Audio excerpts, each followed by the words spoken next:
Bienvenidos y bienvenidas al Trasegar del Agua, el videopodcast del Ministerio de Vivienda, Ciudad y Territorio. Nuestro tema de hoy, cuencas vivas, territorios sostenibles.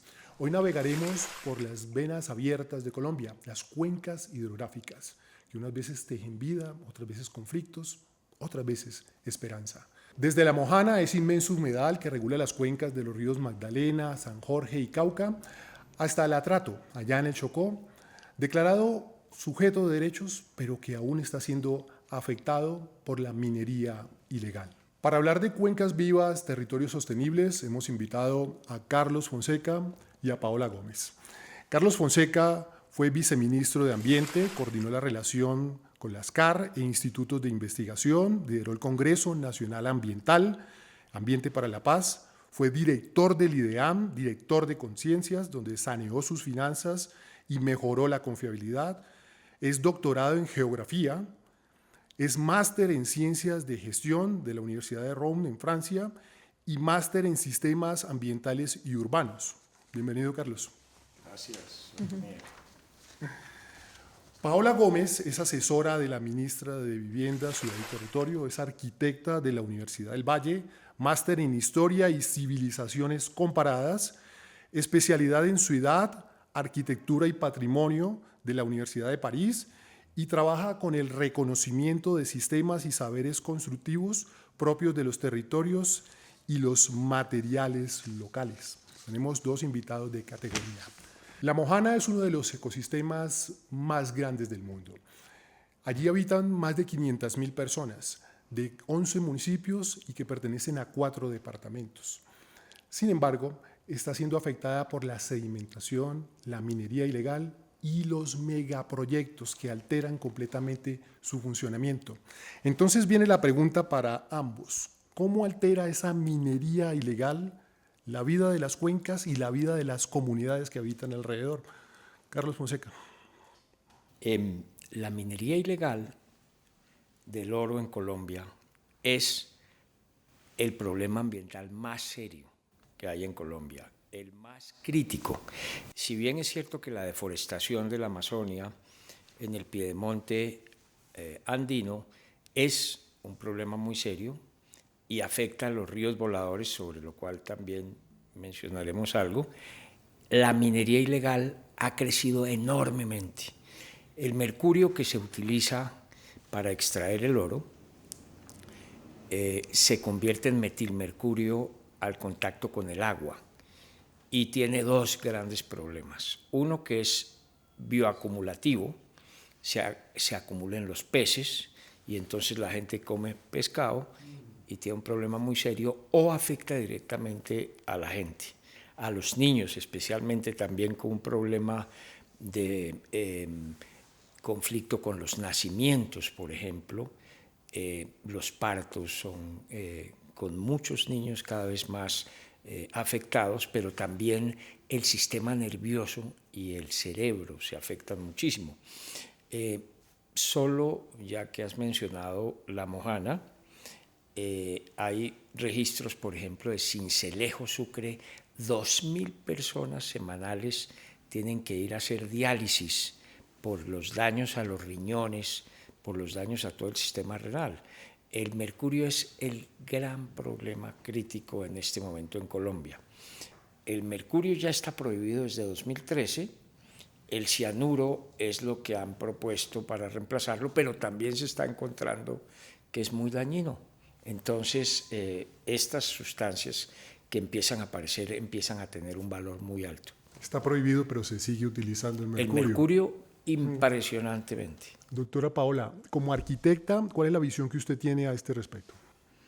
Bueno, pues quisiera mencionar algo muy importante y es cómo los saberes se van transmitiendo de generación en generación. Entonces, por ejemplo, el trabajo y la vida en esos territorios que son territorios anfibios tienen una correlación directa con el agua y los asentamientos humanos en esas zonas tienen unas formas particulares que precisamente permiten que en temporada alta el agua circule y en temporada baja, pues digamos, hay otro aprovechamiento del territorio.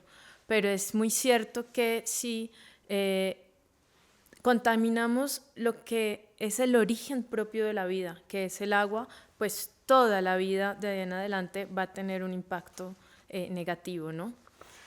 ¿Cómo se debe articular los planes de ordenamiento para proteger estos ecosistemas? ¿Cuál es la visión de cada uno de ustedes? Los planes de ordenamiento que son de carácter municipal deben ir muy correlacionados con los POMCA, que son los planes de ordenamiento y manejo de las cuencas. Pero como tenemos unos actores que actúan fuera de la ley, entonces tenemos que empezar a encontrar las formas de concertar con ellos, de delimitar muy claramente cuáles son las zonas de minería y cuáles no deben ser para minería, de tal manera que el país realmente vaya caminando hacia un ordenamiento territorial alrededor del agua. Otro actor importante es el río Atrato, quien fue declarado sujeto de derechos en 2016 mediante una sentencia de la Corte Constitucional, la T-622. Sin embargo, continúa siendo afectado por la minería ilegal y especialmente por el mercurio. Entonces viene la pregunta para ustedes dos expertos: ¿cómo articular esa justicia ambiental con la realidad en el territorio, con los planes de ordenamiento? En el caso del río Atrato, que no es el único río declarado sujeto de derechos, después el Magdalena también fue declarado, tenemos ese problema tan brutal del oro ilegal, pero no solo es ahí, el Amazonas, todo el territorio del Amazonas, muchos ríos tienen problemas ya de minería ilegal. El problema se ha ido extendiendo y, como tú mencionaste al principio del programa, las venas abiertas de Colombia son precisamente los ríos con mercurio. También en Antioquia hay problemas, el río Cauca en muchos sitios, el río Nechí. Ese es un problema que tenemos que atender cuanto antes. Creemos que tienen que haber una combinación de fuerzas. Hay un excelente trabajo de la Procuraduría del 2016 en donde se hace todo el diagnóstico y hay que combinar varias estrategias. Sin lugar a dudas, nosotros creemos que hay, como ha mencionado Paola, cambiar una cultura que viene desde los españoles. El mercurio es el azogue que usaban los españoles y antes de traerlo ya a América lo estaban utilizando. Necesitamos romper esa cultura y para eso es ciencia, tecnología e innovación, cambio tecnológico. Parece ser que ya hay algunas sustancias que podrían reemplazarlo y tienen el aliciente de que se podría extraer más oro. Entonces podríamos, ese es precisamente el proyecto que hemos planteado, ir y contarles sobre esto, trabajar con la gente. Los mineros, contrario a lo que creemos nosotros, hay gente que son comunidades organizadas, asociaciones de mineros que se van conformando hasta llegar a confederaciones y en la medida en que encuentren que trabajamos con ellos para hacer una mejor minería, una ecominería del oro, podríamos avanzar mucho.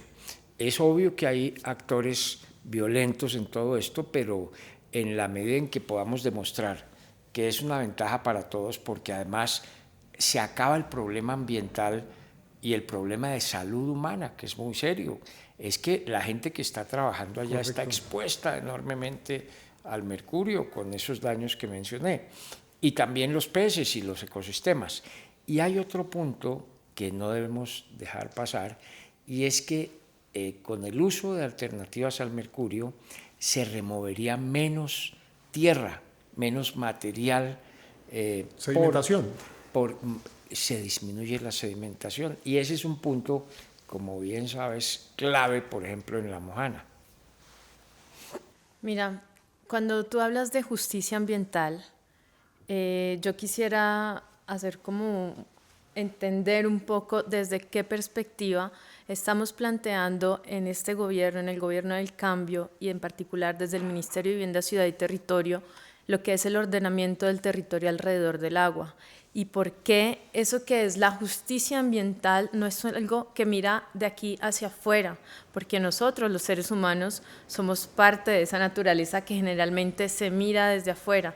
Hoy en día, en la sentencia para el río Atrato, sí, no se cumple, hay unas partes que están graves, pero existe esa sentencia y eso ya le da una visibilidad para poder lograr consolidar unas dinámicas territoriales que propendan a generar un equilibrio. Quizá ese término de justicia tenga que ver con un equilibrio, que es el equilibrio que necesitamos para que la vida pueda continuar, sobre todo para nuestras comunidades en cada uno de esos territorios. Este ejemplo del río Atrato, de la gobernanza del agua, ¿qué enseñanza le deja a otras cuencas? Sin lugar a dudas, que las comunidades organizadas avanzan mejor que si están sueltos, que si están cada uno por su lado. Pienso que el sentido de justicia también requiere un balance de los poderes y un balance de las fuerzas que hay en el territorio, porque nosotros sí tenemos un mandato todos, y es que los habitantes de cada territorio pues tengan el derecho a vivir mejor. Esa justicia ambiental no es solo con la naturaleza, sino con la propia gente que está en los territorios. Obviamente llegan actores ilegales, legales, armados o no armados, con expectativas de qué hacer con el territorio, y es necesario entonces encontrar formas, una de convivencia legal, sin lugar a dudas, pero más importante también que éticamente haya una justicia de que todos puedan vivir de ese territorio y en ese territorio. Esto de la ética es muy importante porque precisamente si suceden a veces situaciones que no entendemos, tiene que ver con ese origen de poder definir algunos límites. Y hay algo que a mí me parece muy interesante con el Atrato, y es que nosotros tenemos 5 regiones hidrológicas en el país, y el río Atrato, contrariamente a lo que uno puede pensar que pertenece al Pacífico, pues pertenece al Atlántico, ¿sí? Entonces esto, cuando lo miramos desde esa perspectiva, es posible que quienes están en el Atlántico ni siquiera a veces tengan esa claridad, y han habido pues esta aumentación de brechas en todo lo que son las periferias en nuestro país, y creo que es importante ver de qué manera las aguas nos encausan y nos reencuentran, digamos, a nivel de los territorios. Yo quisiera dar solo un ejemplo muy pequeño que tiene que ver con la gobernanza alrededor del agua, y quiero mencionar una región que se llama la región hídrica de Valle de Atriz. Esto queda en la parte de Nariño, porque allí hay un proceso que lleva muchos años andando, donde hay un trabajo de reconocimiento y de valoración desde el conocimiento de las comunidades para salvaguardar, preservar y encontrar efectivamente los caminos que, como el agua, van a llevar a generar una cogobernanza de los territorios. El río Atrato tiene la importancia de ser el más caudaloso del mundo proporcionalmente a su tamaño, pero ¿saben qué es preocupante? Que lo vi directamente en Carmen de Atrato, la contaminación por una mina por allá que explota cobre. Bueno, vámonos a otro caso, que es el de Hidroituango en el departamento de Antioquia. Un megaproyecto, esto es otro ejemplo, ¿cómo puede alterar el funcionamiento natural y la cuenca hídrica de un río como el Cauca? Entonces viene la pregunta, ¿cómo articular la necesidad de generar energía, porque se necesita, con los ciclos del agua y respetar a las comunidades afectadas de la cuenca? En el mundo hoy hay ya establecido que las grandes centrales hidroeléctricas, primero ya se hicieron la gran mayoría que se podían hacer, pero que hay otras alternativas de energía que tienen mucho menos costo ambiental. En el caso de Hidroituango, 2.400 megavatios, que es muy grande, el país tiene 18 gigavatios e Hidroituango 2.4, es decir, es una proporción muy alta, 15% casi de toda la generación. Ya se construyó, sin embargo, faltó haberlo hecho como un proyecto multipropósito. se enfocaron en generar electricidad. Hubo, como nos acordamos, muchos errores, incluso desde el punto de vista ambiental, y no se consideró en el estudio de impacto ambiental sino 10 kilómetros al lado y lado del río Cauca. Por eso la Mojana no se estudió suficientemente bien los efectos sobre la Mojana. Es cierto que obviamente pues controla el flujo aguas arriba, pero lo controla especialmente para optimizar, para maximizar la generación de energía, no necesariamente para ir con los ciclos hidrológicos que permitan que haya mejor subienda. De hecho es una barrera para la subienda, pero ya está, tenemos que hacerlo de la mejor manera y tenemos entonces que entrar a trabajar muchísimo en el río Nechí por la minería del oro, sin lugar a dudas, y hay que seguir insistiendo en que Hidroituango vaya acoplándose cada vez más a los ciclos que se van dando con el cambio climático, porque es que eso no es estático.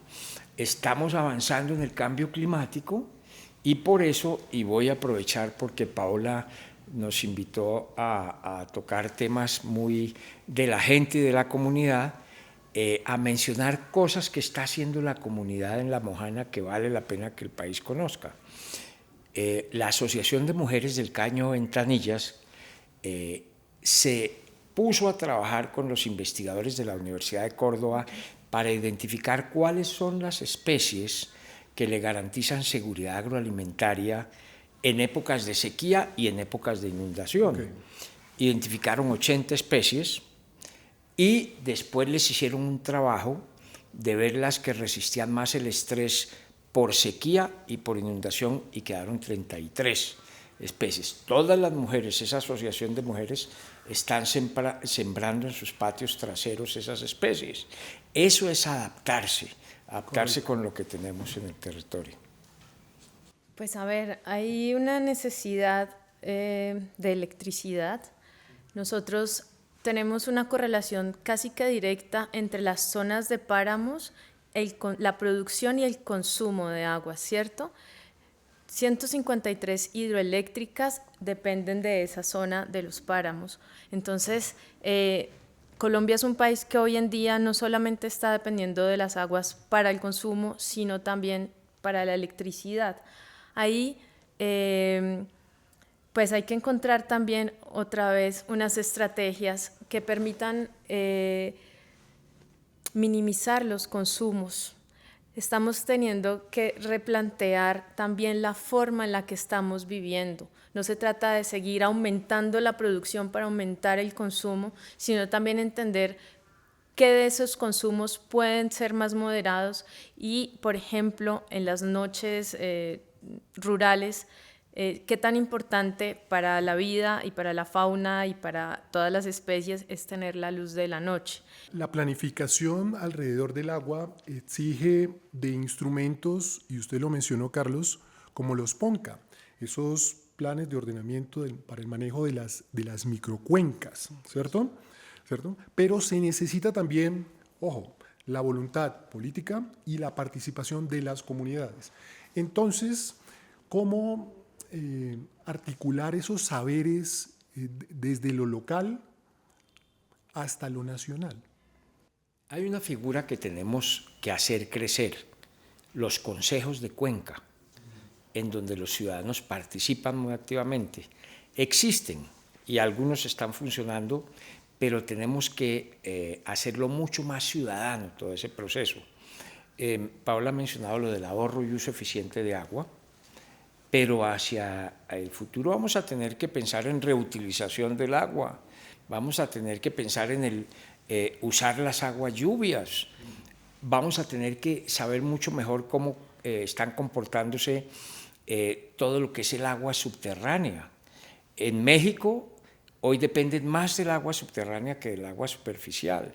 Nosotros vamos avanzando hacia allá porque el panel intergubernamental de cambio climático ha señalado que Colombia va a ser el país más afectado porque la humedad del suelo va a disminuir más rápido aquí si sube la temperatura a 2, 3 y 4 grados centígrados, y ya sabemos que va a subir entre 2 y 3 hacia el 2050. Entonces, lo del agua tiene la prioridad más absoluta de proteger nuestras cuencas, pero no solo el agua superficial. Y eso me lleva a un punto, y es que nosotros, en el caso de Colombia, tenemos que pensar en los ríos voladores. Y los ríos voladores sí nos pone a volar en una dimensión totalmente diferente a la de la cuenca pequeña, porque la tala de la Amazonia hace que no vaya a llegar agua a Bogotá. Ya hemos empezado a vivir escasez de agua en algunos meses, y tiene que ver con que la Amazonia la seguimos talando en Brasil y en Colombia. El profesor Nobre, un hidrometeorólogo fantástico, descubrió que las nubes se generan en el Océano Atlántico y empiezan a moverse hacia el occidente hasta llegar a los Andes, pero para llegar a los Andes tienen que recargarse 7 veces en la Amazonia por la evapotranspiración, y como estamos cortando la selva, se está recargando cada vez menos. El problema es de unas dimensiones mucho más grandes. No nos extrañemos que hacia el futuro, en la tarifa del agua de Bogotá, vayamos a tener que incluir, así sea pequeño, una contribución para controlar la deforestación en la Amazonia. Yo quisiera agregar algo allí, y es que lo primero que tenemos que hacer es tener un reconocimiento de esas prácticas que existen.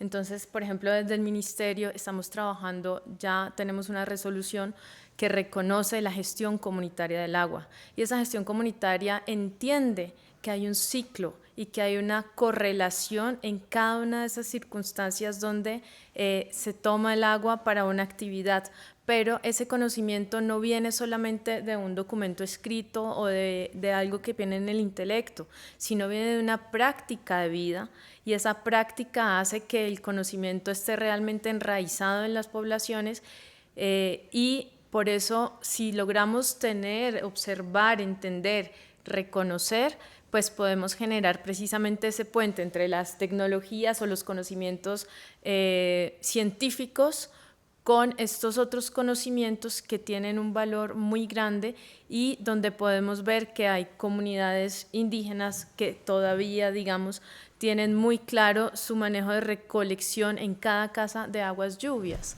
Entonces, el agua es un ciclo y el agua tiene un fluir.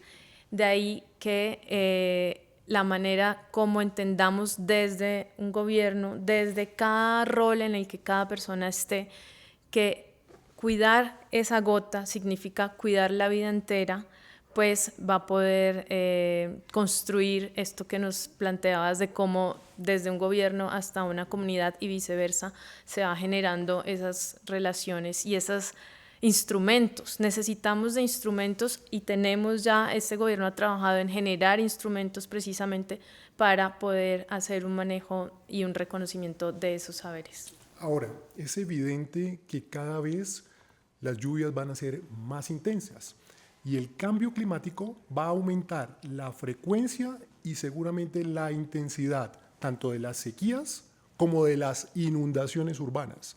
Entonces les pregunto a ustedes, ¿cómo preparar a nuestras ciudades para estos eventos eventualmente catastróficos, para que los más vulnerables no sean siempre los afectados?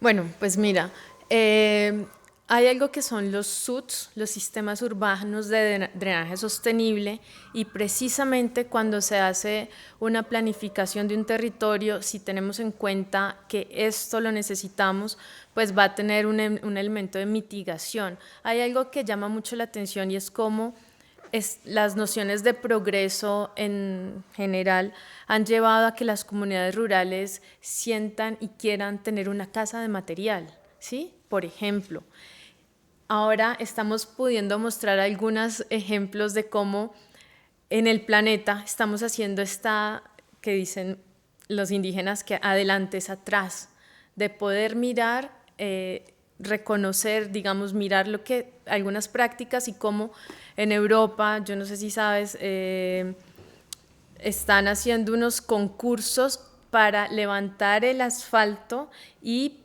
plantar.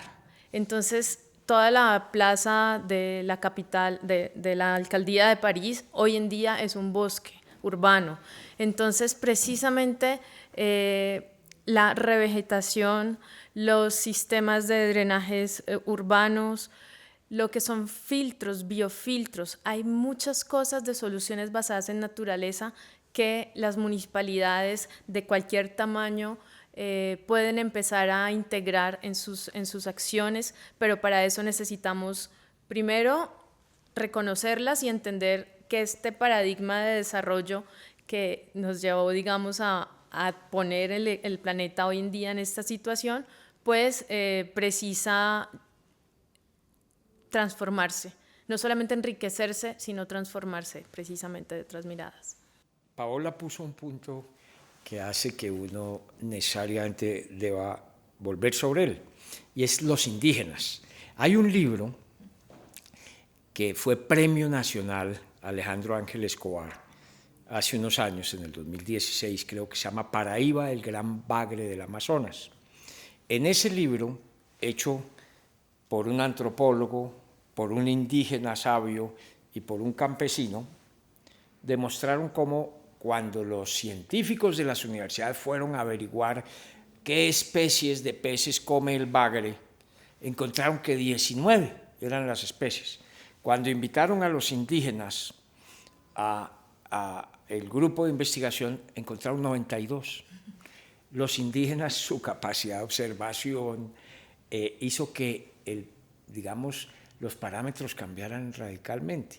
Necesitamos conocer mucho más cómo funciona la naturaleza, y en ese sentido, para terminarte, vamos a tener que cambiar la forma como manejamos esa relación entre las ciudades y la naturaleza.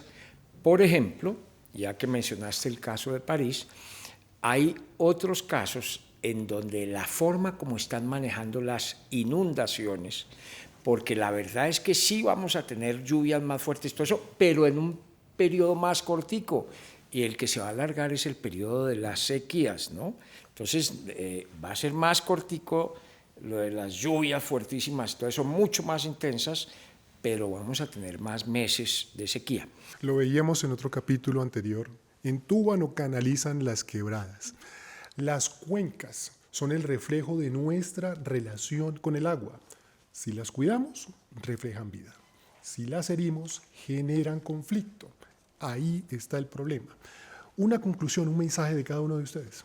Si nosotros no invertimos más en conocimiento en Colombia, el país está invirtiendo muy poco.